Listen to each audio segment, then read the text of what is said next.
there. If we've never met before, my name's Vanilla, and if we have met before, welcome back. Today I'm back with another ROM hack review, and this time I'm going to be taking a look at Super Mariomon. Super Mariomon is a hack that was created and directed by the YouTuber Alpharad, who makes different kinds of Pokemon and Nintendo content. I had never heard of Alpharad before playing this hack, and so this was my first experience with his work. And honestly, I was so impressed with the project that he and the ROM hacking team put together. To say that this is a 1 in a million ROM hack would be an understatement. We're going to start with, as many good things do, the story of this ROM hack. It begins with Mario and Luigi being called upon by Professor Egad to take part in Princess Peach's Cap Challenge, which is very similar to the gym challenges that we're used to in canon Pokemon games. We get to play as Mario himself, and when we walk outside of our house, the professor gifts us and Luigi a device called the Tattledex. This is Mariomon's version of the Pokedex. There are no Pokemon in Super Mariomon, and instead there are captures. These are designated creatures that are chosen for the Cap Challenge, or at least that's the logic the game presents to us. That's why we're not allowed to catch toads, but we can capture and ride Yoshis. The starters are creatures like Blue Bob-omb and Piranha Plant. I think my personal favorite capture in the game was Monty Mole, and he carried me through the entire game. He was cute and functional. There are 8 different worlds for us to explore as Mario, all with their own unique designs and story elements. We get to visit places like New Donk City, the Cosmic Observatory, and even Rainbow Road. All of the captains of the Cap Challenge are very recognizable characters like Wario, Rosalina, and Daisy. Even if you're a casual enjoyer of Mario like I am, I think that you'll still be able to enjoy the world building that Super Mariomon has to offer. I think my favorite place to explore was New Donk City from Super Mario Odyssey. They somehow managed to capture the vastness of the original and put it into the format of Pokemon Emerald. That's actually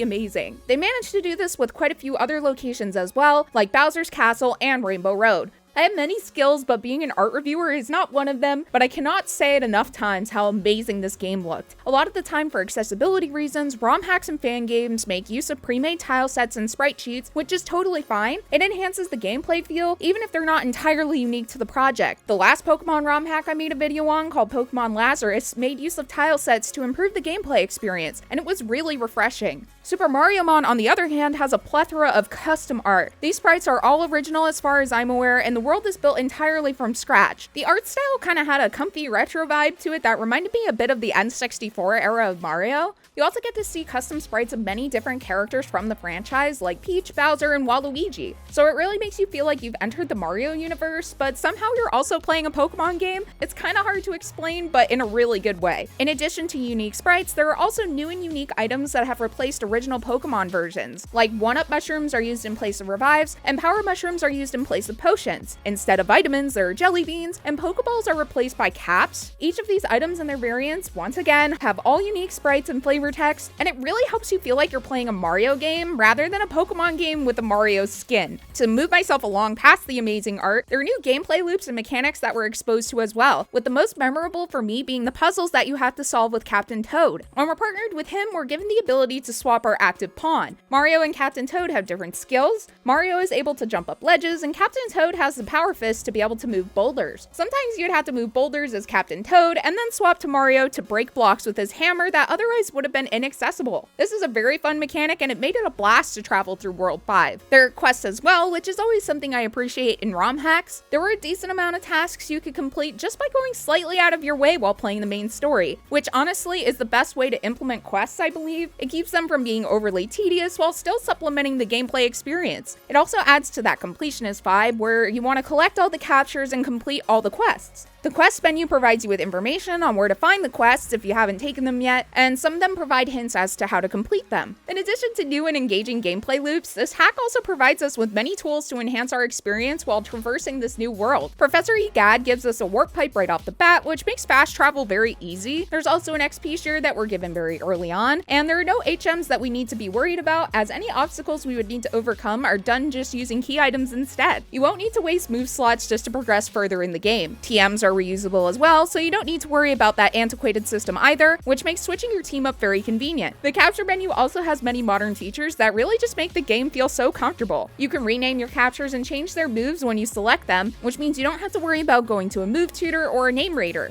I think my favorite function that was added into this hack is the ability to use your PC straight from the capture menu. This is extremely convenient and makes it so easy to swap up your captures whenever you may need to. Sometimes, due to the world design, it would be extremely burdensome to backtrack all the way to a healing center to use a PC, so it's great that the Pocket PC is provided to us. The project creators really went out of their way to include everything you could possibly think of to streamline the player experience, and it's very obvious that a lot of thought went into the optimization. I think that this has been a very glowing review so far, if I do say so myself. It's an amazing experience to explore an entirely new world built from assets and ideas you've never seen before. I loved all the different captures, and I literally cannot shut up about the art. I wanted to catch, pretty much, every single capture, and they all looked amazing. I was so happy to walk around the different locations, and I genuinely felt like I was running through the Mario universe. The folks behind the art and world design are extremely talented, and I cannot say that enough. And I would love to recommend this hack to everyone. And for a little while, I was thinking that this could be my all-time favorite ROM hack. But unfortunately, by the time I completed the game, that just turned out to not be the case. It's hard to pinpoint exactly where this hack went wrong for me, and this next section of the video is going to be entirely my own opinion and my personal experience. Chances are that you will have a totally different experience, so definitely take everything I said previously into account, because there is so much that this game does right. It's just that this wasn't the hack for me. If I had to choose a point in my playthrough where things started to go wrong, I would say that it was probably World 4. This is where Waluigi is, and he's taken over the city. We learned that he's changed the currency of the entire city to purple coins, which is essentially cryptocurrency. Honestly, I think Waluigi being a crypto bro is lore that I can get behind, but fan games and ROM hacks that have their own writing can either be hit or miss for me, and unfortunately, Super Mariomon is in that miss category. I saw somewhere that folks were saying that the Skibbity Toilet Toad in New Donk City did them in, and that was the point where they said the writing for the game was cooked. I have to disagree. I really didn't care about the Skibbity Toilet Toad. Sometimes while I was playing, it felt like that there were at least 2 different people writing dialogue. Like 3 tiles away from Skibbity Toad is a really wholesome interaction between 2 brothers, where one tells us that his brother enjoys watching the Goombas while he wears his noise-canceling headphones since he has sensory issues. Like, that is such a nice Easter egg. It does not fit in with Waluigi having literal drugs on his desk. It doesn't say it explicitly, but we can assume when they say it's best not to touch Waluigi's substances, that warp powder isn't something you use for cooking. Something happened in World 4 and it leaked into World 3 as well. This toad is on drugs, this toad is named after a drug, and these toads in here are doing drugs. And this type of writing permeates throughout the entire game and not just these few examples here. Granted, you have to go out of your way to see most of these, but it doesn't change the fact that they're still there. Drug jokes are probably one of the best examples of unoriginal and immature writing in my opinion. There is a time and place to properly incorporate themes like that, but when it's done in this way, it feels tasteless to me. But outside of that, I just don't think it fits in with the Mario theme. It may be because I personally don't really vibe with adult topics in franchises like Mario. It kind of gives me the ick. I also feel like it clashes with the on-brand script writing of characters like Peach and even Grandpa Kong, who had some of the best dad jokes. But I think that this game was meant for an older audience, so it's probably on me to be expecting a certain type of dialogue just because of the IP. Plus, a lot of folks will probably say, who is playing a Pokemon game and expecting amazing writing? Well, unfortunately, when you want to explore the world to its fullest potential, you end up talking to every NPC available and going into every building you can find. At least that's what I did. So the repeated interaction with some of the bizarre writing ruined the lore of this game for me. But if there was one thing the writing did do for me, it was help me understand the vibe that this game was going for. And that's when I began to realize that this wasn't the hack I had initially thought it was. After spending some time thinking, I came to a conclusion. There's a toad at every heal center that will offer to turn on a feature called Content Creator Mode. This gives you access to infinite rare candies in exchange for a mark on your save file. I just figured, given the name, that this was intended for creators who were looking for a quick way to complete this hack to make a video about it. But I don't think that's its only purpose. I think this mode is also meant as a way for folks who may not be able to complete the game normally to overlevel themselves to be able to get through it. But if that is meant to be the case, then what is even the point of playing for the casual player? If you can't have a meaningful gameplay experience without having to overlevel yourself, what's even the point? Collecting captures and traveling through the different zones is obviously a huge draw, but if I have to struggle to do one of the core mechanics, battling, then I really feel like I'm missing out. Super Mariomon has many features when you start the game that you're able to choose from to customize your playthrough. A lot of them weren't implemented yet when I started my adventure, and outside of level caps, there wasn't really anything in terms of customization of gameplay for those of us who aren't interested in nuzlocking. And I didn't know this at the time, but Alpharad is somewhat known for nuzlocking, so the game has a lot of features and design decisions made around this. Again, since I didn't know who Alpharad was, and I didn't have any indication in the Poke community thread about what kind of design direction the hack was was taking, I wasn't aware of this information beforehand. Given that this game was probably intended to be played as a Nuzlocke, I think there should be an emphasis on that in the description of the posts that promote this game. Folks who see Mario and Pokemon together aren't going to assume that it's a Nuzlocke, and relying on Alpharad's brand recognition to communicate this important information is a huge oversight in my opinion. Not everyone knows who Alpharad is, and the average player probably isn't going to watch the 50-minute video embedded in the blog post either. If I had to pick one thing that I really think needs to be addressed, it's that the typing of these captures are not displayed in battle. You have all of these Fakemon, and many of them don't have typing that can be understood from their name or their appearance alone, and many of them are even dual type. I don't know if it wasn't compatible with this hack for one reason or another, but I know for certain there is a mod that can display Pokemon's typing in battle. I've seen other ROM hacks do it. Even the last hack I played, Lazarus, had that feature, and it also used Pokemon Emerald as a base. At the time I was playing Super Mariomon, there was no external documentation either, so I couldn't even search for the typing of any of the captures while I was in battle. That kind of information is in the Tattle Dex, but I can't check that while I'm in battle. And since all the captures had unique movesets and abilities, you really need some way to get this information externally through supplemental documentation, especially if you're doing something like a Nuzlocke. The longer I played, the more this hack wore me down. I think some of the puzzles were designed to just be flat out irritating, and I guess that's meant to be funny. By the time I got through Bowser's Castle, I was pretty much done. I was going in circles forever in there, and it felt like no matter where I turned, there were battles around every corner. Honestly, by the time I got to the end of the castle, I thought the game was going to be over, but there was still the entirety of Rainbow Road and the Elite Four I had to go through. There weren't as many battles on Rainbow Road as I thought there would be, but I wasn't complaining in the slightest. It was a really pretty environment, and I liked the challenge of driving my cart through the shortcuts provided. Once I completed the course and made it to the final plaza, I was so over this experience. Thankfully, the Elite Four wasn't nearly as difficult as I was expecting, and neither was the champion battle. Some of the Elite Four had moves like Destiny Bond that were definitely meant to infuriate Nuzlockers, but as someone who wasn't doing a Nuzlocke, I just kind of sat there looking like this. At that point, I wasn't even over leveled. I didn't really struggle at all during these battles, and I was genuinely relieved when I beat the champion and registered my captures in the Hall of Fame. It was over, and I actually got up and walked away while the credits played. Super Mariomon is another ROM hack that I believe capitalizes on things being tedious and or difficult, and then expecting the challenge or inconvenience to be a huge portion of the fun. When some folks were asking if this is a good first ROM hack for them to play, there were some commenters saying that it was, and I don't think that's the case, honestly. Having a hack that is entirely composed of Fakemon and trainers that have team comps built around competitive styles and steep level curves is a pretty hefty difficulty jump for someone new to ROM hacks in my opinion. Unless you enjoy a challenge or want to overlevel yourself using rare candies, I wouldn't really suggest this if you haven't played a ROM hack before, unless you have previous knowledge about competitive gameplay. This hack doesn't really require you to be hyper-fixated on EVs, IVs, or natures like some hacks I've seen, so it's not the hardest thing I've played. I did take the opportunity to spend my remaining money on bottle caps to max out the IVs of some of my capture stats before the Elite Four, so maybe that's why I didn't struggle as much during those battles, but I would say that towards the end, the gameplay loop became very tedious. I think it's a shame because this hack literally has everything you could possibly want in terms of art and exploration. There are so many places to visit, and it's really cool to see all the characters from Mario put into a Pokemon-like environment. The concept of a challenge run by Princess Peach to get the most world stars is pretty on brand for the IP, and having captains to fight to get the stars is exactly what you would expect from a Mario game, but using the traditional Pokemon formula. I really did want to like this hack because I really enjoy the Mario games. I like Fakemon, and once again, the art is breathtaking. Unfortunately, I think the gameplay loop being built around the concept of Nuzlocking takes away from the gameplay experience of those who choose not to play the game that way. And if it's just meant to be a game for Nuzlockers, it needs to be clear that that was its original purpose. And it's for all these reasons that I was kind of let down by this hack, which is really unfortunate because I feel like there's a lot it does right. It just wasn't the one for me. I'm glad that I made it to the end and that I was able to play through it in its entirety. I think true Mario fans will probably get more enjoyment out of this ROM than me. I believe that a good portion of the satisfaction probably comes from being able to explore locations and encounter creatures and characters from the Mario universe. Maybe I'm just not enough of a fan to be able to truly appreciate this hack in its entirety, and if you're a fan of more challenging fan projects, this is probably one of the best ROM hacks out there. But I'm not that target audience. Again, that's okay, but this is a really popular hack, and I feel like it deserves an honest review from someone who doesn't know who Alpharad is, but still enjoys community projects. But yeah, if you're still here, thank you so much for watching. I appreciate you staying here until the end, and it means a lot to me. I'm so close to 500 subscribers, and I can't believe it. If you enjoyed this video, please consider dropping a like and subscribing if you haven't already. I make all different kinds of Pokemon content, and your support lets me know I'm doing a good job. Now go have an amazing day, and I can't wait to see you again next time. Okay, bye!